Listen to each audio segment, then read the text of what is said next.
Oke, ya, mulai ya. Assalamualaikum warahmatullahi wabarakatuh.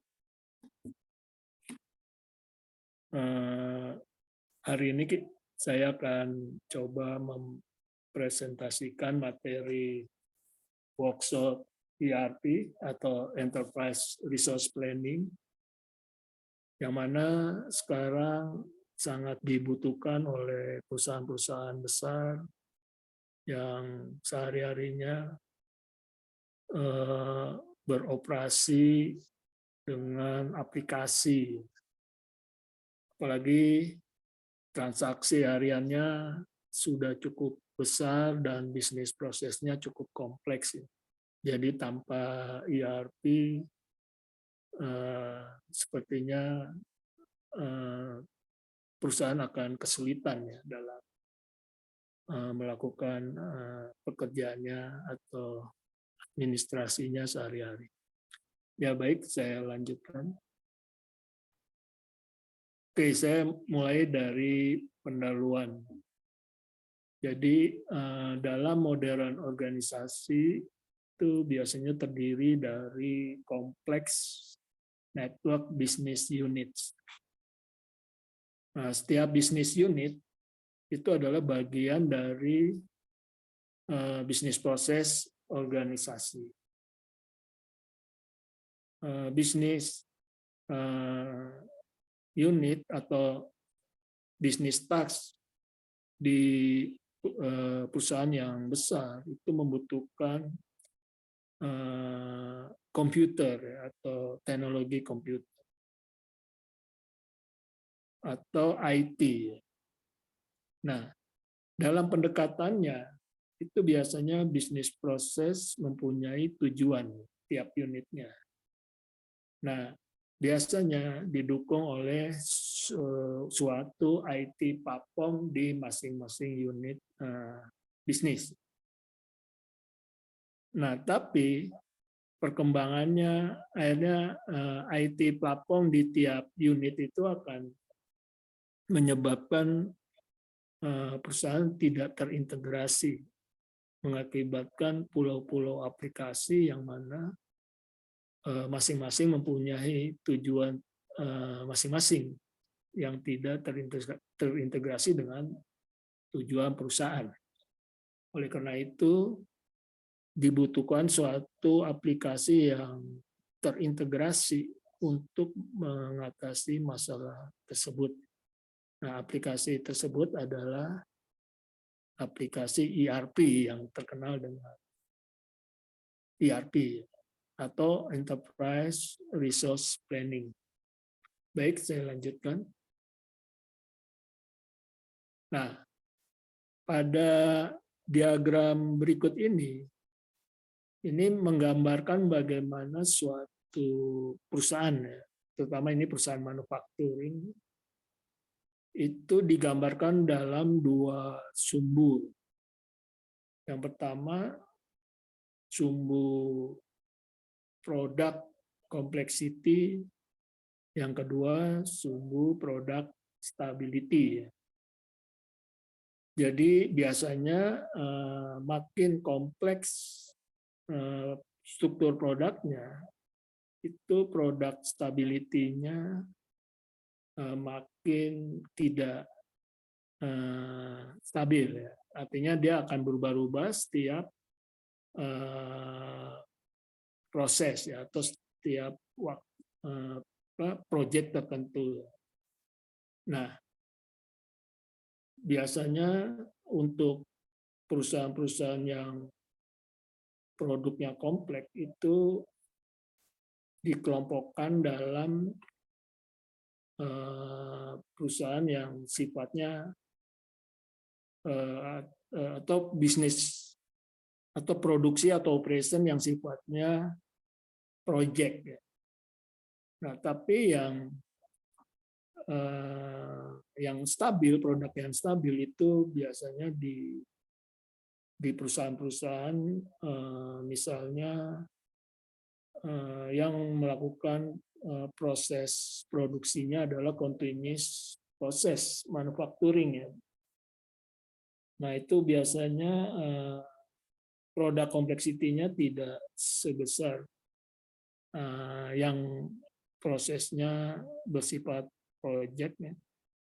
Nah, di sini tapi produk stability-nya tinggi, artinya tidak banyak berubah tiap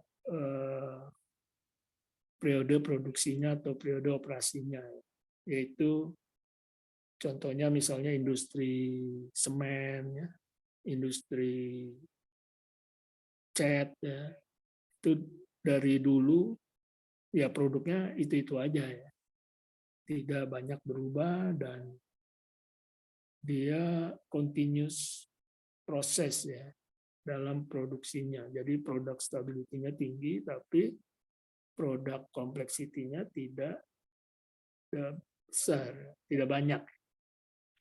Jadi untuk proses-proses yang lain bisa dilihat di diagram ini selengkapnya. Oke, saya lanjutkan ke slide berikutnya. Nah, untuk masuk ke aplikasi ERP, kita harus mengetahui terlebih dahulu sejarah dari aplikasi ERP tersebut. Yang mana sejarahnya itu adalah dari resource planning in enterprise ya. Mulai dari awal-awal itu adalah aplikasi MRP ya, atau Material Requirement Planning. Nah, dalam aplikasi ERP ini itu terdiri dari bill of material, inventory data, master production schedule. Kemudian aplikasi ini bisa melakukan kalkulasi material requirement planning dan scheduling. Oke, perkembangan berikutnya adalah manufacturing resource planning atau aplikasi MRP 2. Nah, MRP 2 ini adalah berbasis dari aplikasi MRP.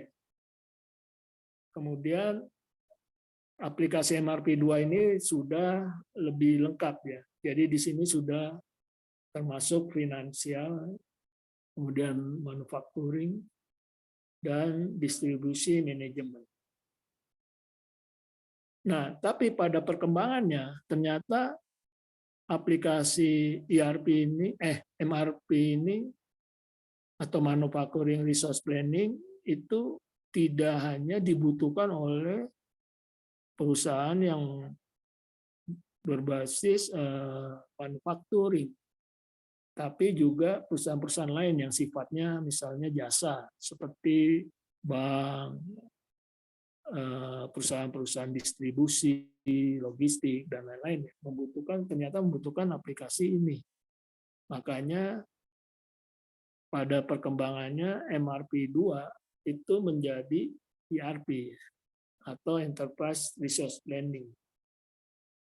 Nah, aplikasi ERP ini tentunya tidak hanya ditujukan untuk manufacturing resource planning. Nah, di sini aplikasi ini bisa melakukan production management proses ya misalnya. Kemudian di sini perusahaan juga sudah bisa meningkatkan operation ya, dari selain produksi dia juga bisa melakukan operation perusahaan, misalnya untuk operation perusahaan jasa. Jadi ERP ini akhirnya cukup dikembangkan dan berkembang terus. Oke, saya lanjutkan. Oke, kita masuk ke ERP sistem atau aplikasi ERP. Biasanya dengan ERP sistem itu akan meningkatkan baik kualitas maupun kuantiti dari informasi.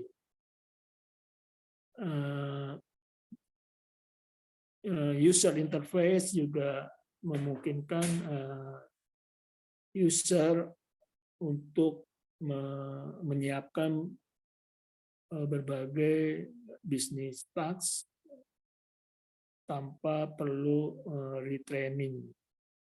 Kemudian kata kunci berikutnya adalah integrasi. Contohnya time manager perform organisasional, kemudian manajemen task, dan lain-lain. Kemudian transparansi. Sebagai contoh, employee dapat melakukan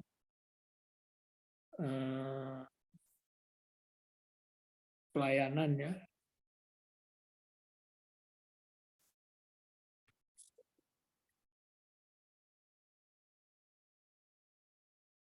secara transparan.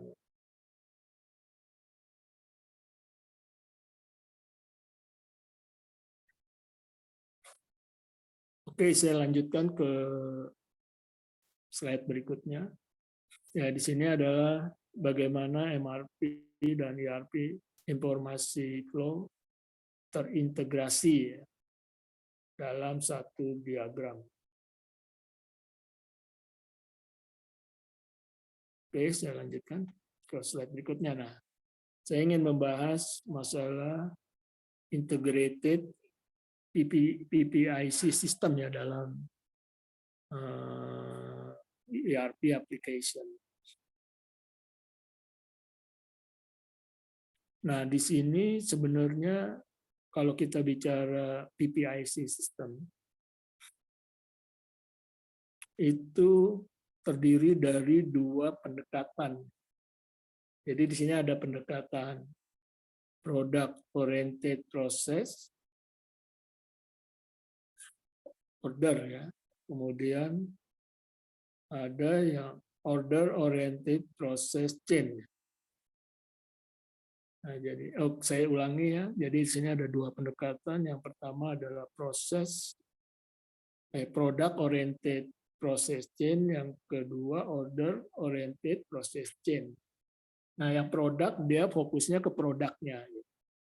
Ya biasanya kalau teknologi yang berkembang sekarang itu mulai dari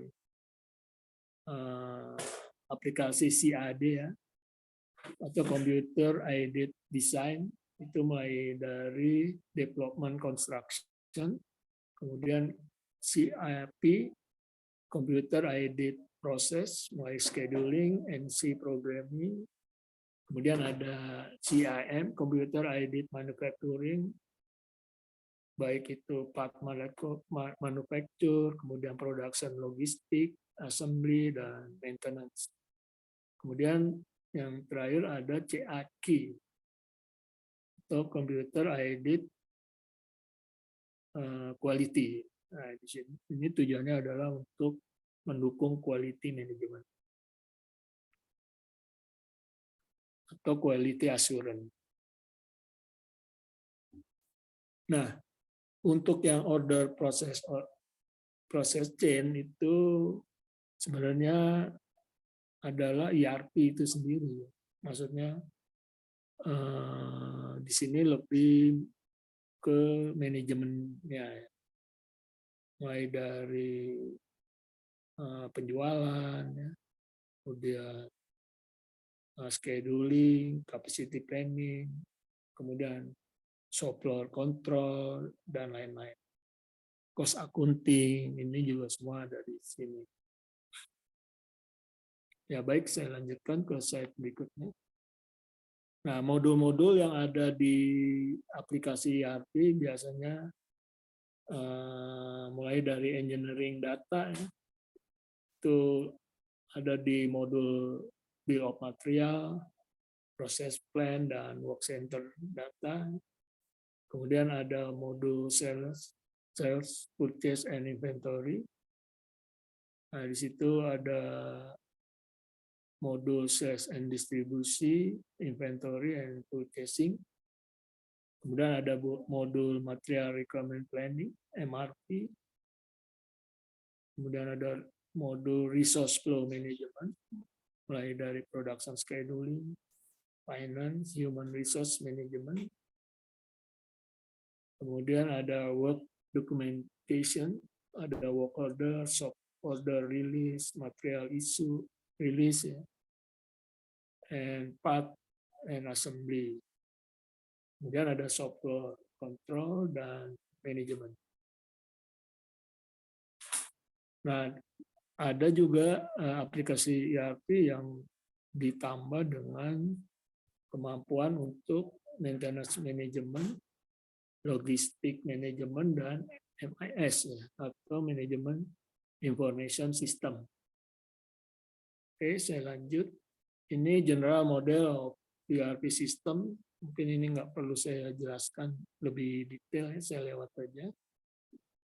Nah, di sini pada slide berikutnya ini adalah menggambarkan general business process flow atau manufacturing base. Nah, kalau kita melihat diagram ini, itu ada dua aliran utama. Yang pertama adalah aliran produknya atau materialnya, dan kedua aliran informasi dan ditambah aliran uang. Nah, itu mulai dari supplier, kemudian ada proses inbound logistics, manufacturing, transportasi, warehouse atau warehousing, kemudian delivery ke customer, sampai outbound logistik, dan sampai produk tersebut sampai ke konsumen. Nah, di antara itu di antara proses-proses tersebut itu ada informasi dan cash flow. Oke, saya lanjutkan.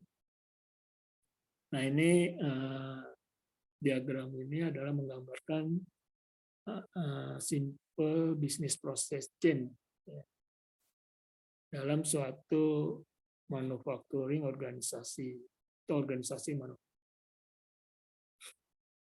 atau perusahaan manufaktur. Nah, ini kalau di slide berikutnya, ini kita bisa melihat bagaimana gambaran suatu proses basic accounting system yang di dalam ERP.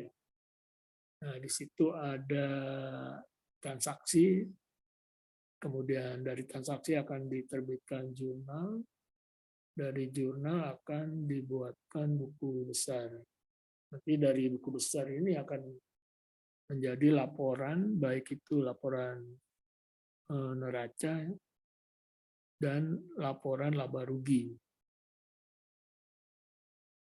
Atau neraca biasa disebut balance sheet, dan laba rugi laporan loss and profit.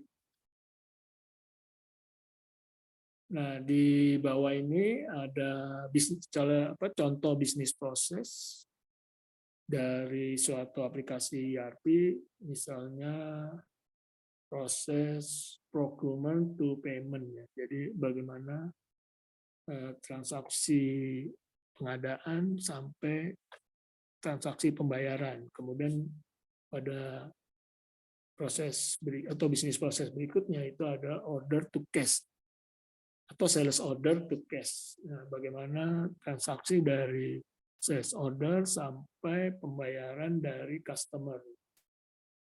Nah, ini semua transaksi-transaksi ini disupport oleh aplikasi sistem. Oke, saya lanjutkan. Nah, sekarang kita masuk ke infrastruktur dari ERP. Nah, biasanya suatu ERP sistem itu terdiri dari server, kemudian arsitekturnya client server, dan networknya itu menggunakan LAN atau wide area network. Nah, ini contoh client server ERP system. bisa di situ ada klien, kemudian ada application, logic system, dan data. Saya lanjutkan. Nah, ini contoh networking di dalam suatu ERP system. Di situ ada modul-modul yang saling terintegrasi, kemudian ada proses, ada server, ada work unit,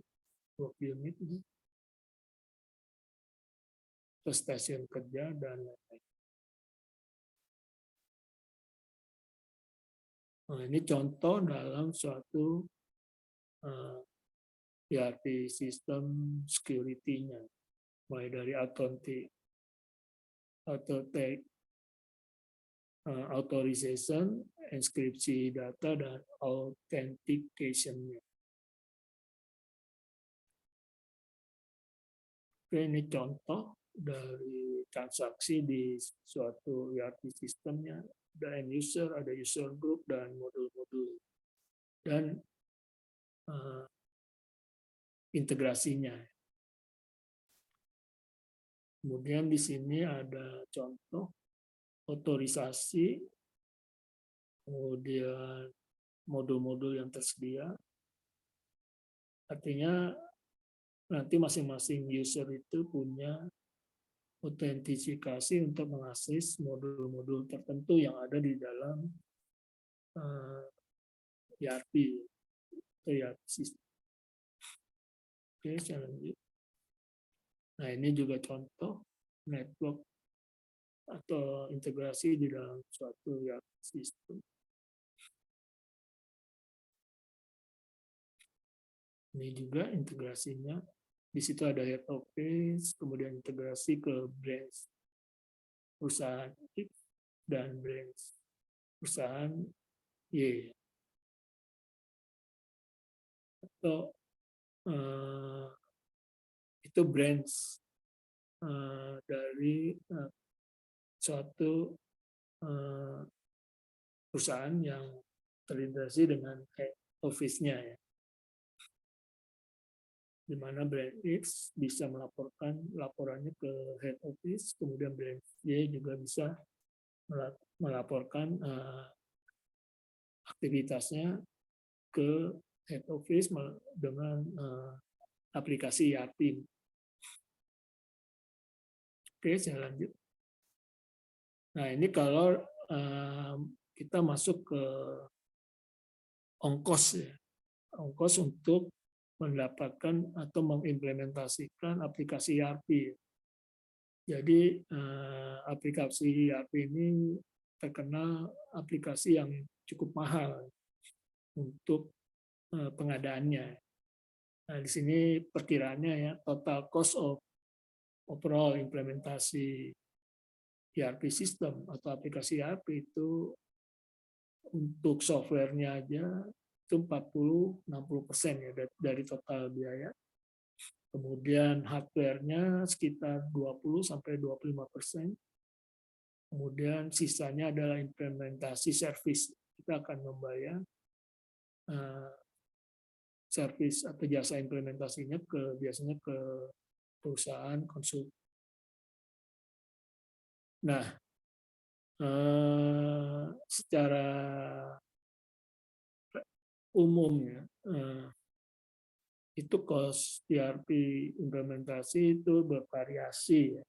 Kalau untuk small medium enterprise itu sekitar biayanya adalah 50.000 US dollar sampai 700.000 US dollar biaya implementasi ERP.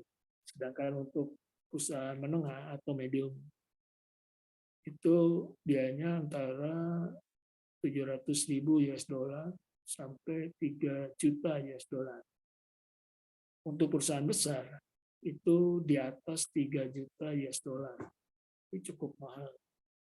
Nah, biasanya tentunya untuk membedakan perusahaan ini masuk ke small medium atau large company itu dilihat dari annual revenue-nya, bukan jumlah dari employee-nya atau karyawannya. Oke, saya lanjut. Nah, ini biasanya dalam suatu ERP project, struktur organisasinya adalah sebagai berikut. Di paling level 1 itu atau level yang paling atas itu steering committee. Kemudian level berikutnya adalah, atau level 2 ya, itu project manager. Dan di bawah project manager ada implementasi tim ya, atau tim leader. Nah, kemudian di bawah di level 4-nya itu ada biasanya untuk proyek yang besar sampai level 4. Tapi kalau tidak begitu besar, proyek implementasi ERP-nya cukup sampai level 3. Oke, saya lanjut. Nah, ini contoh bagaimana siklus dari menentukan atau mensintesa demand.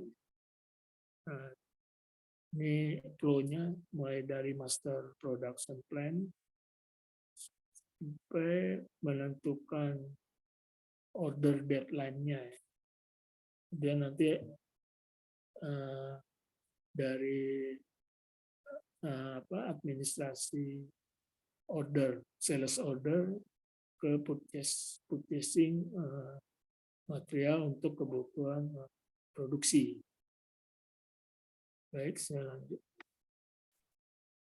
Atau menggunakan bill of material berdasarkan customer order. Kalau di sini biasanya produksi itu berdasarkan order dari customer. Jadi tiap customer mempunyai unique order. Makanya nanti dari standar bill of material akan dibuat yang lebih spesifik untuk customer tertentu. Jadi di sini ada customer order bill of material. Oke, saya lanjut. Nah, di sini ada jobs dari suatu ERP system. Misalnya di sini fungsi dari ERP sistemnya adalah proses planning. Di situ tugasnya membuat routing atau assembly instruction. Kemudian production scheduling and disposition. Tugasnya adalah untuk assembly dan production. Kemudian demand management. Kemudian allocation of component material dan availability control. Kemudian untuk manufacturing and assembly itu tugasnya mulai dari reservation, list of product hierarchy atau struktur, kemudian summary of required component assembly, dan distribution. Kemudian untuk purchasing itu mulai dari purchase of finished part and raw material, kemudian outside supply, dan pricing. Kemudian sales and service itu tugasnya kalkulasi dari gross selling price dan list of substitute dari produk atau finish produknya. Kemudian accounting, ini tugasnya mulai dari preliminary costing, historic costing, dan statistik. Oke, akhirnya untuk penutup dalam ERP implementasi ini itu perusahaan bisa meningkatkan performance dalam bisnis proses dan di periode tertentu dan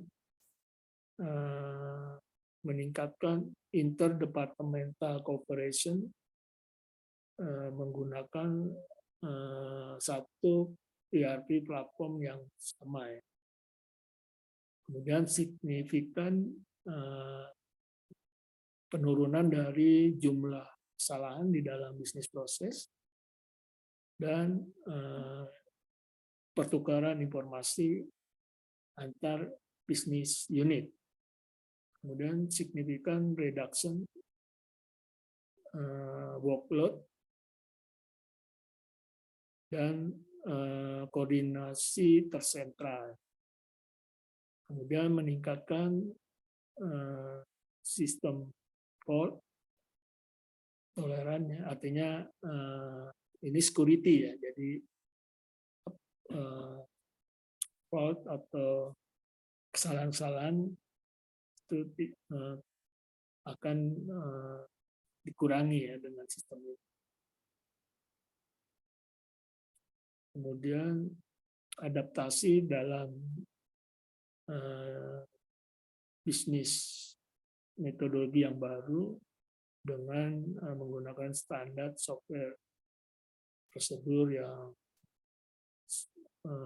terkini, menjadi tren pada perkembangan teknologi saat ini. Ya baik, untuk kali ini saya sampaikan saya cukupkan sampai di sini workshop kali ini dengan Assalamualaikum warahmatullahi wabarakatuh. Rekaman.